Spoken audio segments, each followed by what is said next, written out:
With a career spanning over 2 decades in the event field, this woman has been a formidable force in her jurisdiction. With a lot of awards under her belt, I could go on and on and on and sing her praises and accolades. I know you are catching clues, but let's take a quick breather. When we come back, we'll delve more into what I'm talking about and unravel my guest for you. I am Elsie Lamar, and you are watching Talkertainment here on GhanaWeb TV. Don't go away. And we are back from this quick breather. If you just joined us, you're watching Talkertainment on GhanaWeb TV, and I'm here with the beautiful, evergreen, ever bubbly Madam Afi Amuru of Chandel Limited. You're welcome, Madam Afi. I'm rather welcome because I'm at your premises. Yes, so you are welcome to my premises. Thank you, and you're welcome to my show. Thank you, thank you. So, you've heard of Chandel Limited. She's actually, this is the brain behind it, Chandel. It's a pleasure meeting you once again. You. And you look so good. What's your secret? My secret would be that I don't let too many things bother me, because once I have my faith in God, I know there's no situation that cannot be handled. So it's like you're going through a tunnel and you face difficult times, there are happy times, and all that culminates in the journey of life. So I'm really calm. Yes, I can, be a little flustered here and there, but it doesn't really over me, because I know that if God has taken me to it, He will take me through it and take me out of it. Hallelujah, somebody. Amen. Let's move on to, we've seen you all over the place, but we don't really know about your background that much. We want to delve a little deep into your background. How did you start? Did you always see yourself as wanting to be where you are in this profession? What's your background like? This work mode came out, like the event planning came out of a desire to survive. Initially, it was not planned. I just stumbled upon it because some people in my life found that I had a talent, and they wanted to develop it by them selling my flower, when I didn't even realize that my flowers had value. And those flowers were flowers I was picking from my mother's garden and doing it for free for my boss. So eventually it became something that I realized could earn some money for me, and therefore I decided to work on turning the hobby into a profession. So I read around it initially so that I could vary my designs, and then I went to school, short courses here and there, US, UK, and all that. So that pretty much is a brief synopsis of the beginning of my journey, yes. Coming from a traditional background, being a Ghanaian, I know that our parents always wanted us to either become a lawyer, doctor, those white-collar jobs, Yeah. Initially, were they having any reservations about you venturing into this area? Oh, actually, I didn't go straight from school to this. I actually worked as a secretary for 17 years. Wow. And then, just when, I just had a desire that I feel you can be more than where you are now. So it's about time. And, it was increasingly getting difficult paying the bills. I was a single parent with 2 lovely children, and I wanted to get the best for them. So it became like, when a hungry lion is looking for food, he's scouting everywhere. So I was looking for opportunity, but that opportunity did not manifest in me selling the flowers initially. My dream was to scale up by going to the university and then coming out and being, rise assistant director and all that in the civil service. But God has got bigger plans than we can ever imagine. So this flowers that my boss started selling now piqued my interest. So even when I went into the university to study, I was still cultivating that habit of doing flowers, and the students were really warming up to it. So gospel rock show, hall week, and all that kind of thing. I found myself doing bits and pieces. Valentine's Day. Valentine's Day, that was wild, because that was 1 week of no lectures. I'll be preparing. I'm telling you. I was delivering at midnight. Hey, Auntie Afi, 1 minute past 12. No. I don't expect someone's relationship. It was exciting. Those were the early Valentine's Day celebrations. It was really wild. At a certain point, I was even frightened where it was going. But it's calmer now. And we thank God for it, yes. So, Jandel, how was the name Jandel birthed? How did it come about? Yeah. Jandel is my daughter's names, Janet and Della. Okay. Yes. So I just picked the 3 names, and everybody says, "Oh, it's so exotic," but it was just plain. It sounds really nice. Yes.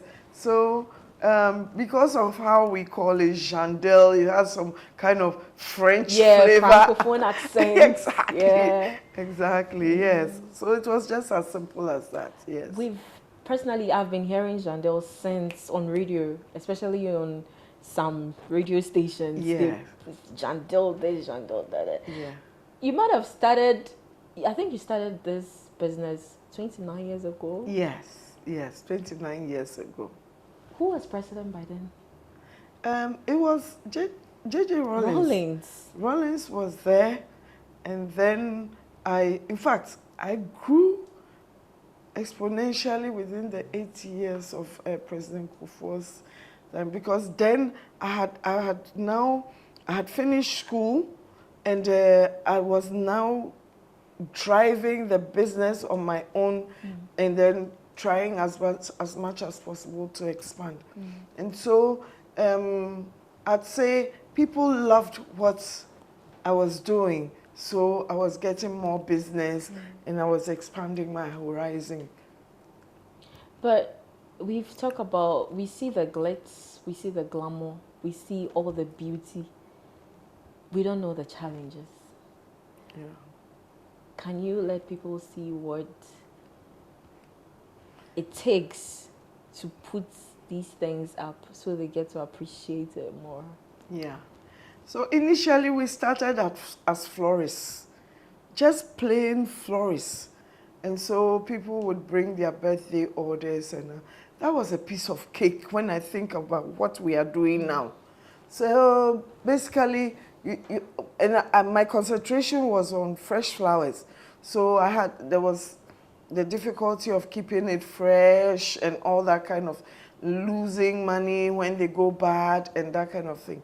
But a business tenet is to listen and to observe what society wants from you, so that as the entrepreneur in you will now, bring out the solutions. And whilst you are finding the solutions to the problem, you are making some money.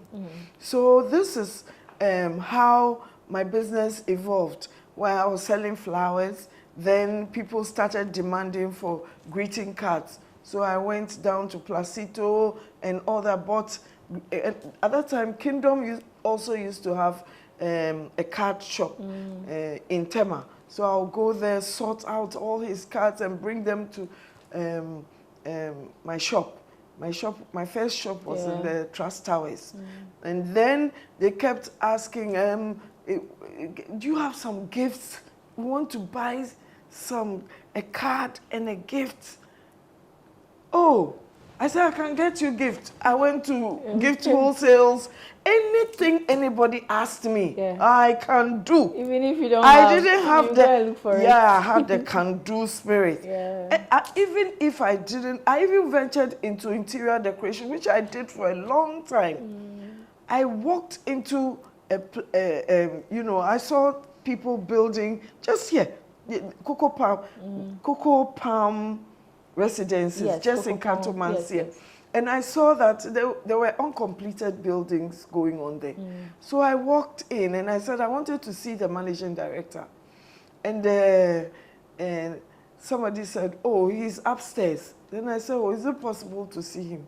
He said, oh, yes. So he came down and I said, oh, I was passing and I saw that, you know, these buildings are being, they are almost complete. And I wanted to tell him that I have potted plants and I can do horticulture. And I have a clue about any horticulture and whatever it is, but I just was looking for opportunity.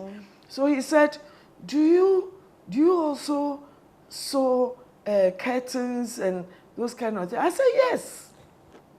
I said, yes, I could sew curtains.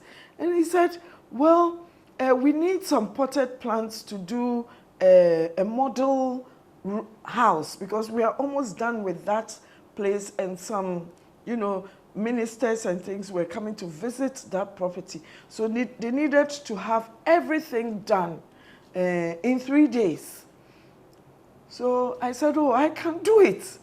Meanwhile, my heart was pumping inside me. Then they said, okay, we'll give you this fabric, go and take measurements of the rooms, and we'll give you the designs that we want, and this. So we went around. I had no clue where I was going to start from. They gave me the fabrics all right, and they showed me the number of potted plants they wanted outside and the number of potted plants that they wanted inside. So I came back to my office and I said, my goodness, what have I done? I was looking at the fabric. So then I decided to call somebody who knew much about the business because I used to buy flowers from her. And so I called her and I said, look, I have this job, but I do not know the beginning and the end of this job. And they need it in 2 days. And I said, he said, you take me to the place so that I can go and see whether we can get it done for you in 2 days. So when we went, she took the measurements. While she was taking the measurements, I was observing, you know, whatever she was doing. And then I told her that, you know, since it's my job, I would like her to give me her invoice and I would put it on my invoice. And then, you know, so that it is my company that is being projected. She said, no, not a problem. So we did just that. 2 days, we were able to, they wanted 3 days. 2 days, we were able to finish it ahead of time. And the man, an Israeli, a Jew, he said, you have done so well that we will continue to use you. And when we set up our hotel, we will let you be one of our service providers. And he did that because this started La Palm Royal Beach Hotel. And I did about 85% of all the curtains and the bedspreads. And I did them because then he started giving me other work. So I became more conversant with measurements and, you know, sizes because his partner was the interior decorator. So it became like a family to me. And I continued to work there for a long time whilst, you know, nurturing my flower and event business. So what was happening on the interior side was simultaneously happening also in the event space because I was now realizing that people were coming to my shop and asking me, by that time, balloons were really big. Everybody was doing like some kind of balloon decor. So they were asking me whether I could, you know, come and do some balloons for their party, decorate for their party, and all that. I would accept everything. And my principle was not to say no to anybody, but rather, when I get the opportunity, I now go and look for people to come and help me to execute. I look keenly at what they are doing, pick up from there, pay them, and then move on to do it myself.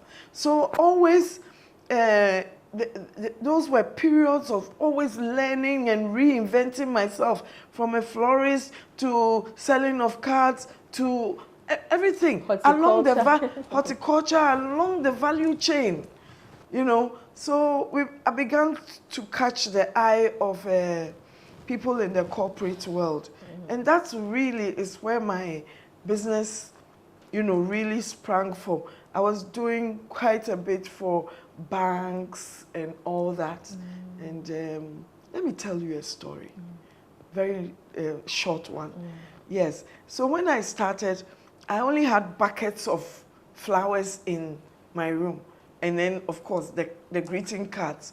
And I was in my shop, and I saw a white man pass, and I said, because Trust Towers was like for middle income to high, you know. So I rushed out and I said, sir, can I interest you to come and see some of my flowers?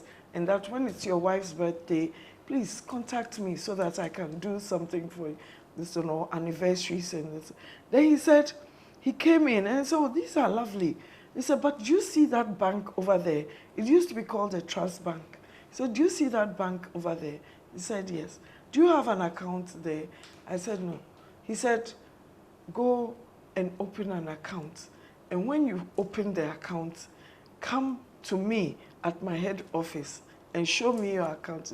And I will give you business from the trust bank.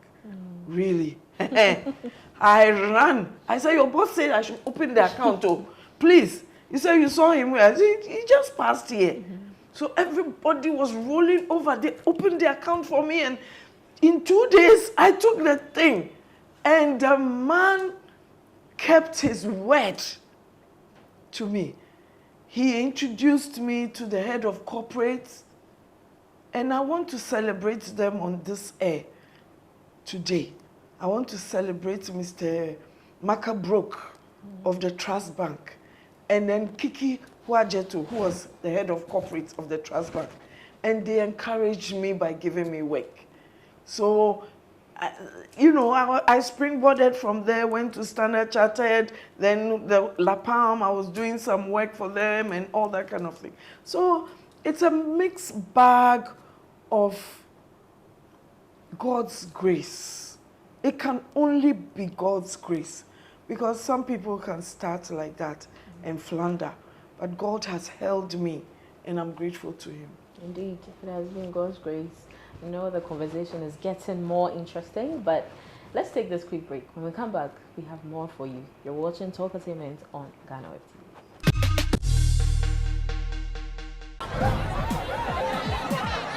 Powers and principalities. There's so much fire inside me. Tragedy struck when part of the largest hillside at the kosher rubbish dump collapsed. It's going to be fun to see how he goes about approaching this game.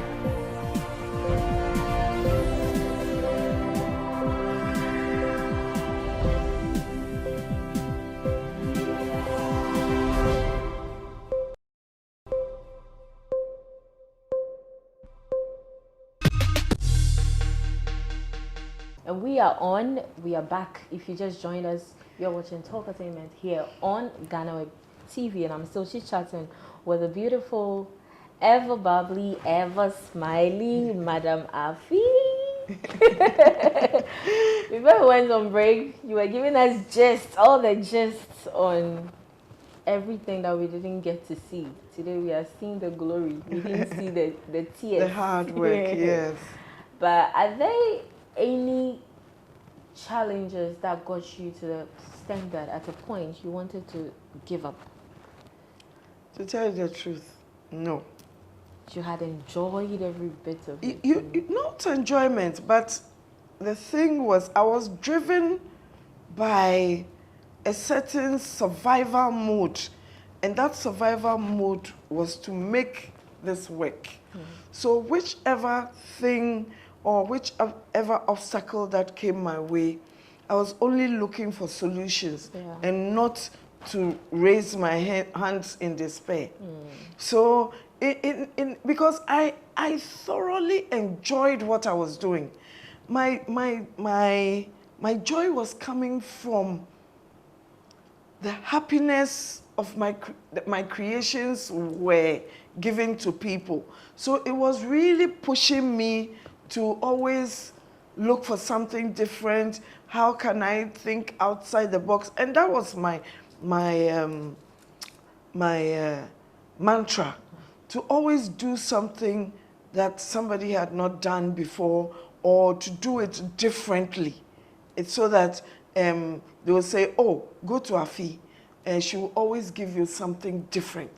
Yes, and so it has been something that I've always tried to work on. I research, and even now, I go onto the internet more than any 67-year-old person because I feel that there's so much knowledge out there, and therefore we all have to tap into it. Yeah.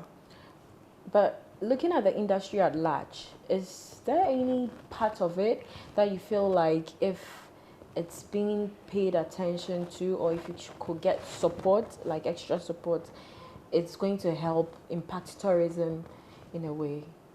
Oh, yeah. I mean, the creative arts, which we are a part of, you know, impacts tourism in a big way. Without us, they cannot.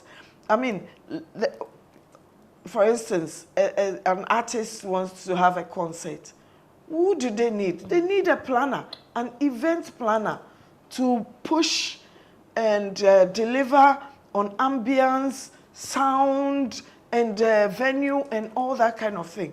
And so, though all those behind the scenes preparations are done by people like us before you see the end result. And how we project the event, how we project the country, how we project the nation is what draws other people to come in. And, you know, I would say the Ghana Tourism Authority has done a marvelous job in that aspect, which springboarded especially with the year of return, and then beyond the return, and then it continued. So, I mean, it's something that just keeps growing, and therefore we are finding ourselves in an industry that is ever evolving and demanding more of our time, our creativity, and our energies. And if you wanted to have a party 20 years ago, it was just put flowers on the table, do some decorations. Now we are into event architecture, event construction. So we are now employing carpenters, welders, you know, IT personnel, engineers. And all that has changed the narrative in the event industry. And it's not only in Ghana. In fact, it is all over the world. Events have now changed. So now we are being categorized as event design architects, event planners, event managers, all. So people are carving niches for themselves so that they specialize. For instance, I used to be a one-stop shop. If you come to me, I could give you lighting, I could give you decor, I could give you flowers, and then the only thing that I would would be the food and the sound. But now the kind of lighting that is going on, I have to get the experts to come in. And there are people who are experts now. They are just doing lighting, and that's it. So they come in and they bring their new designs because they are also studying around it and then, you know, raising the bar. It becomes more comfortable for us when we have collaboration. And the key word now is collaboration because no man is an island unto themselves. Speaking of lightning, you started this lighting up our city, making it look pink during Christmas. Yeah. You started in 2019. Yes. Till date, it's still running. Yeah. And can you tell us about how that started, how you birthed the idea? That I had been nursing that idea for almost 7 or 8 years, but I was knocking on doors and there was no taker. So I decided that let me develop a concept paper on this and then pitch. Go to the corporate listen, do a PowerPoint presentation and pitch. So I had a friend, Kelly, he took me, he held my hand and opened those doors for me.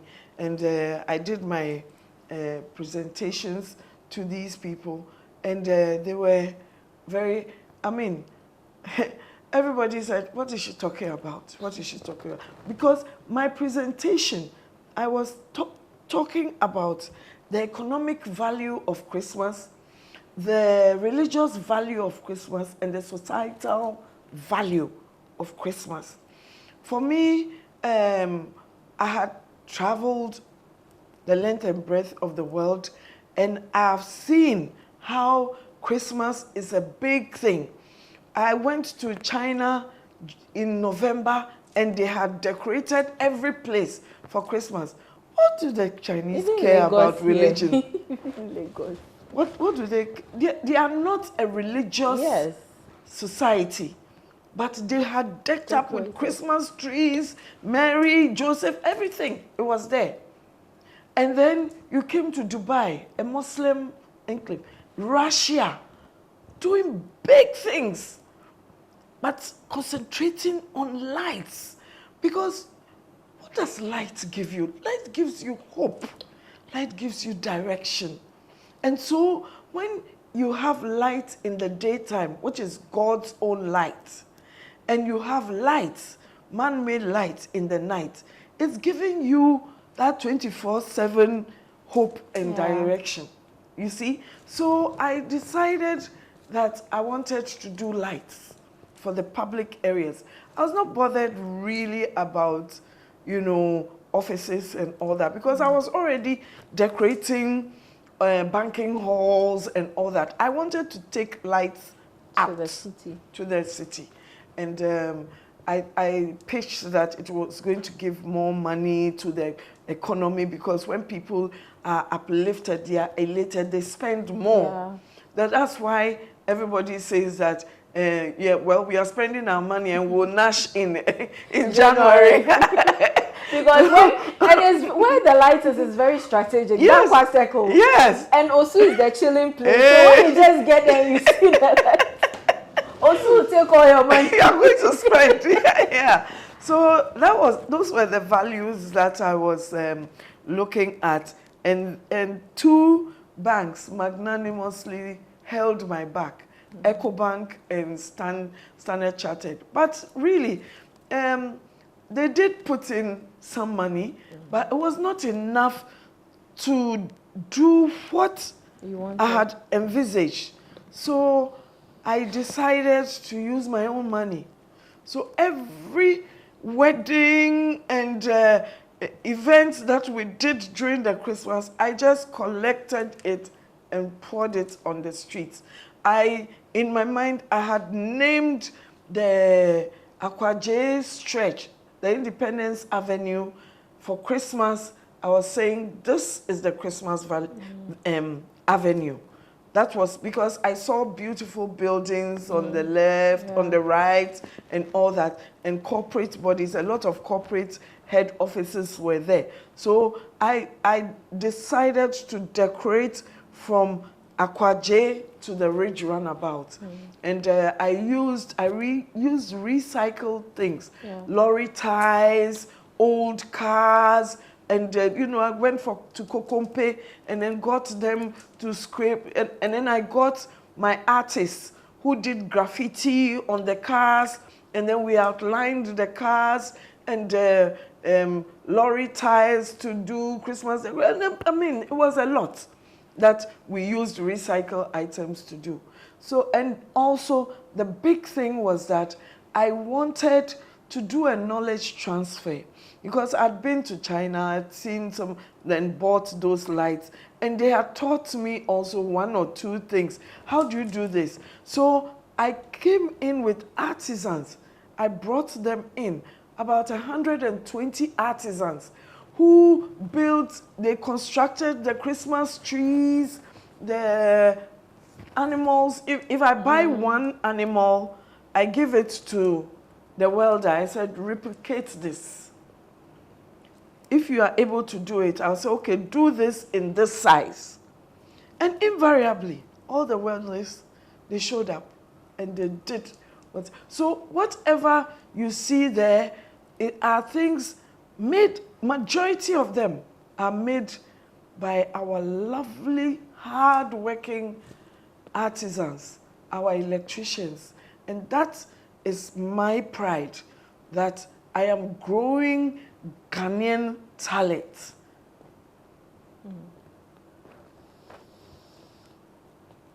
Profound. Now let's move to weddings. Recently, there have been a lot of assertions, words on the streets, that if you want to do a proper wedding now, the cost included. So a lot of people are not able to get married because of that. Decor alone will take half of your budget. So typically, how much does an average Ghanaian need to be able to plan a wedding? I don't like to talk figures because it's really subjective. You see, we are sitting here and people bring us ideas. They pick from the internet. Huge edifices, huge installations they bring. If you give me a budget that this is how much I can afford for my wedding, I can sit down and curate it for you. But no, most of our clients have a very good idea as to how they want their wedding to look. Tale. Yes. And so that is what really informs the cost of weddings, you know. People have been known to spend about $3 million on their wedding. I'm not talking about Ghana here. And even more on their weddings. But it shouldn't deter people from getting married. I am a frafra. My father is a frafra. And in my village, if you are going to get married, for an educated person like me, you have to buy some sheep, some goats, some cows, and all that, because I'm educated. But the most important bond in the Frafra custom for marriage is a cock and a guinea fowl. They slaughter those two, and the blood mingles.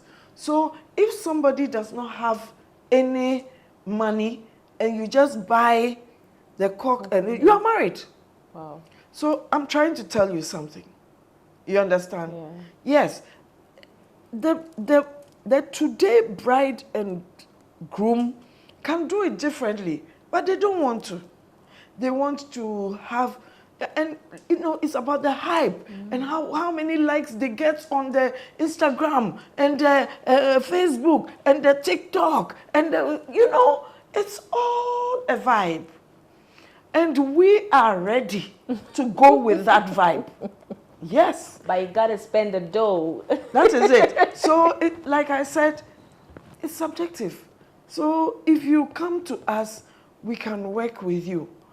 No, But you also have to look at the cost of business in the environment within you. Because if you come to me and tell me, Auntie Afi, I have 5,000 for my wedding, it's...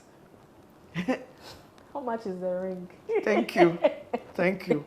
So we are talking about it in comparatively so that you know, people do not expect that they have to spend so much. You don't understand? They have to have, if you are going to get married, you have to have a fair idea. You have to do your homework to know that, oh, about 20,000 can give me a decent wedding. Then you go around nosing around about the type of wedding that and you get us to get it. If we have a buy-in, we'll go with your flow. Okay, Auntie, let's move away from the wedding. Sure. Lately, there have been this craze at funerals. Yes. Funeral decor is competing with party decor. You get to see decor at funerals now. Yeah. And you are wild. You're like, yeah, is this really a funeral? Yeah. Do you think it makes the funeral loses its emotional essence? Because in our culture as Ghanaians, we value the grief aspect of funerals more. And looking at how the funerals are taking a transformative turn, do you think that it's a good practice? Well, it's subjective. I look at it as an event. And you know, I'm very proud to say that I was one of the pioneers in changing the narrative of funerals in one way or the other. When the late former President, Professor John Atta Mills, I handled the funeral in terms of the ambience we created at the banquet hall for his laying in state.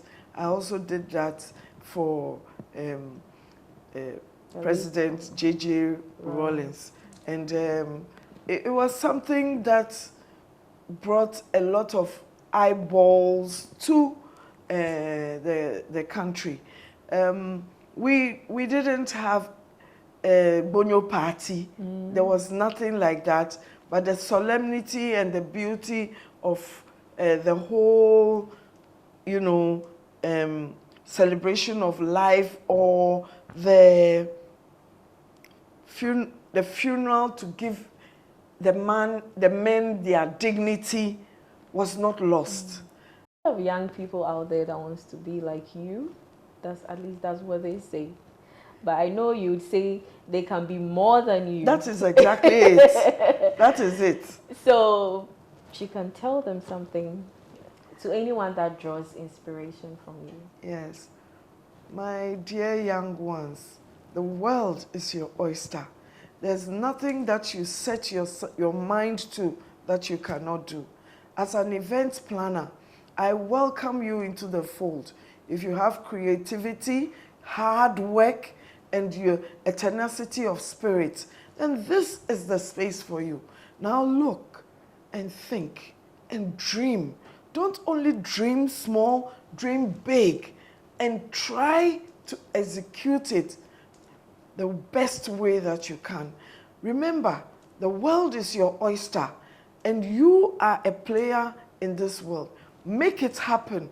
Enjoy the journey and not only the destination. We love you and we thank you for being here. Also follow Jandel Limited on Instagram, Facebook, Twitter, TikTok. Follow Jandel Limited anywhere and look them up. Just look at.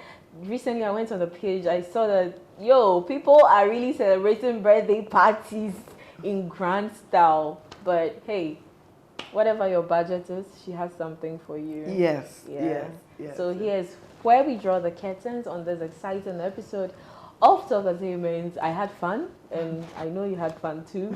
We come your way another time. So till then, stay blessed, and we are out.